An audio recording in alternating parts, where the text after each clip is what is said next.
지금 보고 계신 제품이 미즈노의 모렐리아 네오 5의 재팬 버전입니다. 재팬 버전이어서 요 라인에서 이제 최상급 모델이죠. 물론 그 상급의 가격으로는 뭐 이 베타 제품이 조금 더 비싸긴 한데, 어쨌든 이 두 제품이 이제 요 라인에서는 최고급 모델입니다. 최고급 모델이고, 최고급 모델답게 이제 재팬, 일본 생산 제품이기도 하고, 그 다음에 일본 생산 제품인 경우에는 뭐 가죽이라든지 이런 부분들이 일본 외 생산, 뭐 베트남이다, 아니면 뭐 중국이다, 뭐 이렇게 이제 생산되는 제품들과는 다소 차이가 있다 하는 거죠. 지금은 뭐 축구화들이 각 브랜드마다 베트남 공장이 굉장히 많이 애용이 되고 있죠. 그래서 대부분 이제 미즈노든 아디다스, 나이키 이런 제품들이 이제 베트남이 많고 한데, 나이키는 몬테벨루나에서 이제 선수들이 사용하는 커스터마이징 제품들을 아직도 여전히 생산을 하고 있고, 그 다음 몬테벨루나 제품들이 별도로 나오기도 하죠. 그렇게 나오기도 하고, 아디다스는 이제 선수들 커스터마이징 제품을 샤인펠트에서 진행을 하고, 샤인펠트에서 여전히 코파 문디알이다, 월드컵이다 이런 모델들이 나오고 있어요. 일본은 아식스는 메이드 인 재팬이 잘 안 나오지만, 미즈노는 이 메이드 인 재팬 제품, 그러니까 미즈노 오사카 공장에서부터 계속해서 제품들이 나오고 있는 제품이고, 그 다음에 네오는 여러 번 이 네오 설명할 때마다 네오 1 때부터 계속 말씀드리지만, 네오 제품은 모렐2 제품을 약점을 보강하는 제품으로 만들어진 제품이에요. 약점을 보강한다는 게 뭐냐, 제품의 이름이 모렐리아 네오죠. 모렐리아 네오라는 의미는 새로운 모렐리아라는 뜻인데, 그럼 새로운 모렐리아가 있다고 하는 거는 오래된 모렐리아가 있어야 되죠. 그 오래된 모렐리아가 바로 이 모렐리아 2입니다. 이 모렐리아 2가 있는데, 이 모렐리아 2를 새롭게 만든 게 모렐리아의 네오예요. 쉽게 말해서.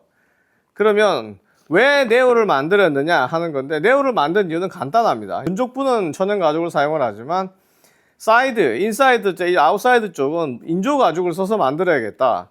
그래서 모렐리아 2가 여기 전체적으로도 이 풀캥거루 버전으로 되어 있는, 물론 이 부분은 지금 인조 가죽을 사용하고 있지만 전체적으로 풀캥거루를 쓰게 되면 어떤 문제가 생기느냐, 장기적 사용에 따라서 사이드 쪽에 홀드감이 저하가 됩니다. 이 어퍼 텐션이 떨어지기 때문에.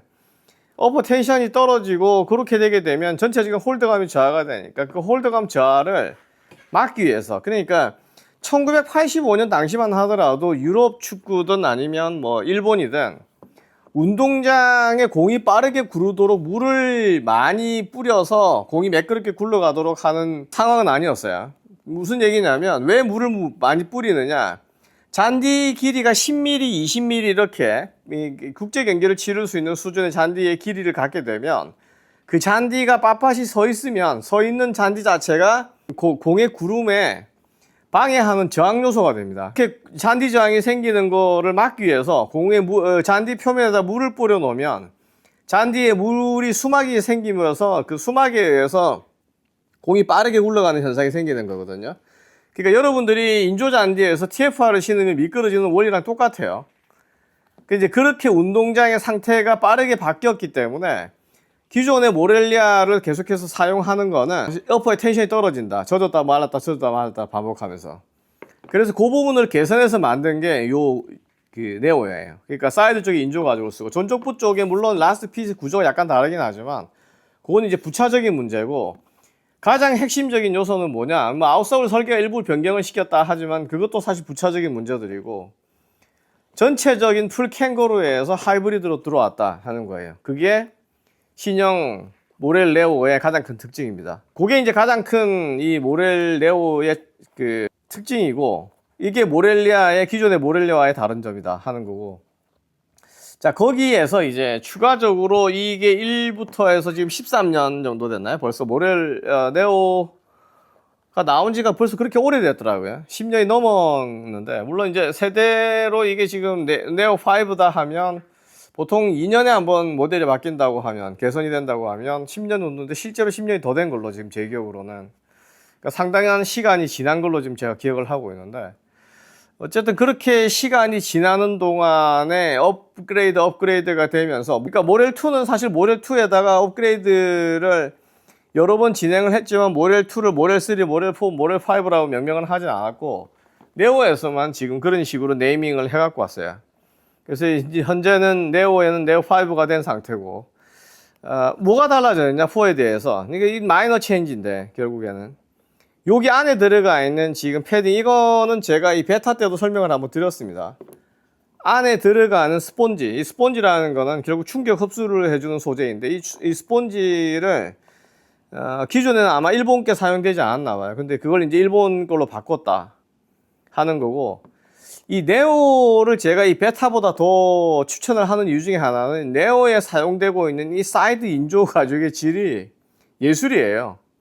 그러니까 뭐 아식스 실키랩이 있고 뭐 테크레더가 있고 뭐 여러 가지 형태의 인조 가죽들이 많은데, 이 네오는 처음 네오1 때부터 지금까지 여기에 사용되고 있는 이 인조 가죽, 제가 생각하기에는 이게 테이진 게 아닌가. 물론 미즈노가 미즈노 자체를 강조하기 위해서 테이진으로부터 원사를 공급을 받는다고 하더라도 그걸 밝히지 않는 거 아닌가 하는데, 요즘은 일본 축구화들이 잘 안 밝히거든요. 이 테이진을 썼다. 뭐 TLSS 정도나 밝히지. 근데 어쨌든 그런 원단이 아닌가 하는 생각이 드는 좋은 사이드 인조 가죽이고, 이 인조 가죽의 느낌이 너무 좋아요. 만지는 것 자체로 굉장히 느낌이 좋은데, 요 느낌은 실키랩이랑 또 완전히 다릅니다. 그러니까 기본 특성은 비슷할 수 있는데 어쨌든 실키랩과는 좀 다른 느낌입니다.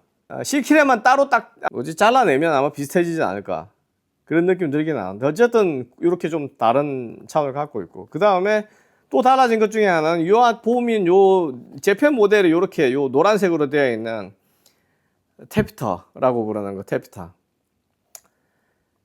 잘 안 쓰는 말이죠, 테피터라는 말을. 그냥 라이닝 천이라고 보통 부르고, 캠브렐 소재로 굉장히 유명했는데, 미주에서는 캠브렐 대신에 지금 여기 사용되는 테피터를 마이크로 테피터라고 해서 굉장히 그 새로운 소재다. 그리고 여기에 홀드가 더 강화됐다. 그러니까 어퍼 자체 인조 가죽이 얇기 때문에 요 미즈노 럼버드로고도 PU 처리해서 인사이드 쪽을 보강시키고, 그 다음에 이 테피터를 조금 더 그 고밀도 소재를 사용을 했다 하는 게 특징이에요.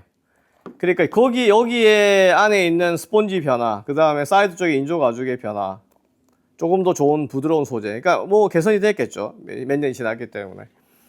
그런 소재의 변화들이 있었다는 거고, 그 다음에 안쪽에 이런 변화가 있었다는 거고, 인솔이나 이런 거는 뭐 딱히 변화가 있다고 못 느끼겠습니다. 어쨌든 뭐 기존에도 워낙 좋았기 때문에 뭐 그 정도의 변화 말고 사실은 크게 뭐 달라졌다 할 만한 건 없고, 그 다음 이제 미즈노 제품들은 늘 아웃솔, 이 아웃솔의 스터드의 위치, 배열 문제 이런 것들이 있는데, 뭐 이거는 미즈노가 어쨌든 간에 계속해서 고수를 하는 것 같아요. 고수를 해서 여기에 이 스터드의 위치나 이런 것들에 크게 변화를 주지 않는다 하는 기본 원칙이 그대로 가는 거고, 여기에 변화를 주게 되면 피감 저하 이런 것들이 또 있을 수 있기 때문에 기존의 모렐리아를 잘 사용하는 사람들이 이 시장에서 이탈할 가능성을 염두에 두지 않나 그런 생각이 들긴 합니다. 그래서 계속해서 개선이나 변화 요소가 있음에도 불구하고, 근데 아식스는 여기에 지금 이 스터드의 위치를 여기에 보이는 것에서부터 제트레이 같은 경우는 여기서부터 여기까지 지금 빼놓은 상태거든요. 그러니까 상당히 여기에 폭의 차이가 많이 생기죠. 보면 또 한 가지는 여기 전족부 굴곡성인데, 이 굴곡성이 전체적인 뭐 스파인이 강해서 쉔크가 강한 거는 좋은데, 아식스는 이쪽 부분이 다 휘어지게 되어 있어요. 어쨌든 간에. 근데 미즈노는 여전히 이 부분들을 단단하게 고정시킨다. 물론 이렇게 강제로 휘게 되면 휠 수는 있겠지만 아식스보다는 굴곡성 차원에서 보면 떨어진다 하는 부분. 요거는 아식스의 엑스플라이 프로라든지 이런 제품들을 제트레이라든지 이런 걸 신어보신 분들은 이게 왜 중요하냐 하는 걸 알 수 있을 거예요. 요거는 제가 차차 추후에 설명을 드릴 예정입니다. 실착을 하면서. 그 다음에 안쪽에 있는 스웨이드도 훨씬 예전에 비해서 부드러워진 느낌이고, 뭐 여기에 있는 니트 이런 것들도 바뀌었는지는 모르겠어요. 근데 어쨌든 그 정도의 그런 종류의 그 변화가 있는 제품이다. 이 제품은 이제 그렇게 이해를 하셔야 될 것 같고, 그 외로 다르게 뭐 특별하게 달라졌다 이런 건 없습니다. 이 미즈노 같은 경우 보면 이런 거 하나도 지금 끈이 통과하는 부분을 코팅을 처리를 해가지고 이쪽 부분이 손상되거나 하는 걸 막는 장치도 만들어져 있고, 그런 거 보면 역시 MIJ다 하는 느낌이죠. 그러니까 축구화, 제가 요 앞 영상에서 축구화 잘 모르면 그냥 이거 사라, 그 다음에 축구화를 잘 아는 사람도 이거 사라. 왜냐, 이거는 그냥 아무나 신어도 편하게 신을 수 있는 제품이다 하는 거고, 그 다음에 의외로 모렐2도 마찬가지로 발볼 수용성이 높고 전족부 홀드도 상당히 좋습니다. 그러니까 뭐 축구를 잘 몰라도 축구를 잘 알아도 누가 신어도 만족스럽게 신을 수밖에 없는 제품이다. 문제는 이제 우리나라에서는 요 MD라고 흔히 봐는 몰드 타입으로 되어 있는 이 아웃솔, 이건 이제 일본에서는 고정식이라고 한자로 쓰는데, 요 타입이 우리나라 인조잔디에서는 크게 웬만한 인조잔디 좀 쓰기가 좀 딱딱한 느낌이 들겠죠. 그러니까 스터드는 AG 쪽으로 가시라 하는 거고, 그 다음에 뭐 현역 선수를 하고 있다, 인조잔디에서인데 인조잔디가 뭐 천연잔디에 가깝다라든지 아니면 천연잔디다 하는 분들은 요 모델을 쓰시면 되겠죠. 근데 제가 지금 운동하고 있는 운동장에서는 요 정도 MD 스터드도 충분히 수용 가능한 운동장이기 때문에 이런 제품을 그대로 실차하게해서 사용해도 크게 문제가 없을 것이다 하는 거고, 높은 수준의 품질을 자랑하는 제품인 만큼 가격도 비싸죠. 물론 이제 요급에 해당되는 아디다스, 나이키랑은 뭐 비교했을 때 가격 차이가 크게 나진 않으니까 MIJ 쪽, 그러니까 재팬 모델을 선호하시는 분들은 뭐 계속해서 재팬 모델을 가실 수밖에 없으실 거고, 재팬에서 엘리트로 내려오는 거 쉽지 않겠죠. 쓰셨던 분들은 이제 그렇게 이해를 하셔야 될 것 같고, 앞 영상에서도 말씀드렸지만 이 베타랑 어떤 걸 선택을 해야 되냐 하는데, 정말 늘 말씀드리는 거지만 통 일체형으로 되어 있다 그래서 딱히 착화감이 더 좋다 볼 수 없어요. 대신에 통 일체형으로 이렇게 제한되어 있는 통의 그 벌크, 이 전체 크기가 제한되기 때문에, 발볼의 제한성을 갖고 오기 때문에 사실 발볼이 조금 넓다고 생각하시는 분들, 아니면 발볼이 좁다고 생각하시는 분들한테도 이게 좋지는 않습니다. 그러니까 여기에 딱 맞는 적정 이 밴드 텐션을 느낄 수 있는 분들 외에는 크게 추천드릴 수가 없는 모델이고, 반면에 텅이 이렇게 분리되어 있으면 아무래도 일체감이, 홀드감이 떨어지지 않냐 하지만, 실제로 끈을 통해서 미세한 텐션들을 조절하는 게 이렇게 밴드로 되어 있는 것보다 훨씬 유리합니다. 근데 그거를 이제 사람들이 잘 인지를 못하거나, 우리나라에서는 이런 텅이 있는 일체형 축구화들, 아니면 기본적으로 나이키나 아디다스, 푸마가 이런 일체형 축구화를 만들기 때문에 이제 여기에 익숙해 계신 분들이 이게 편하다고 느끼시는 분들이 계시는데, 저는 뭐 이제 알파라든지 이런 여러 가지 제품 테스트 해보면 역시 이 텅 분리형이 훨씬 더 유리하다,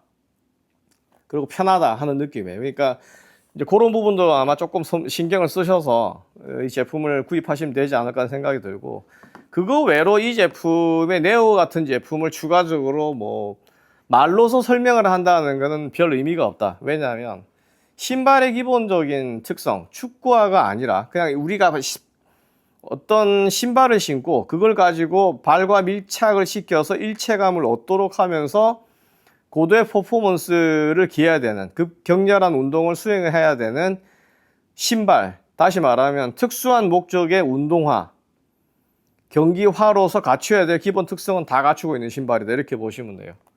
그러니까 아웃솔, 어퍼 이런 부분들에서, 그러니까 많은 종류의 시중에 축구화들이 있긴 하지만 그 어떤 종류의 축구화들과 대비했을 때도 미즈노의 모렐리아는 항상 비교 우위에 서 있다 하는 부분, 가격을 제외하고는 항상 비교 우위에 서 있다, 이렇게 보시면 돼요. 그만큼 신발적인 측면에서의 완성도가 높은 신발이고, 이것과 견주어서 다른 걸 더 좋은 제품을 찾는다 하는 게 시중에서는 쉽지가 않을 정도의 좋은 제품입니다. 그러니까 미즈노의 적은 미즈노다 할 정도로, 미즈노의 적이 아식스가 될 수도 있고 나이키가 될 수도 있고 뭐 F50이 될 수도 있지만, 결국 미즈노의 적은 미즈노다. 미즈노의 적은 누구냐? 알파나 베타가 아니라 그냥 모렐2다. 이 둘 중에 뭘 선택하느냐, 그런 선택지만 남는다 할 정도로 미즈노는 기본적으로 이 네오도 마찬가지라 잘 만들어진 신발이고 좋은 신발이다 하는 점이에요.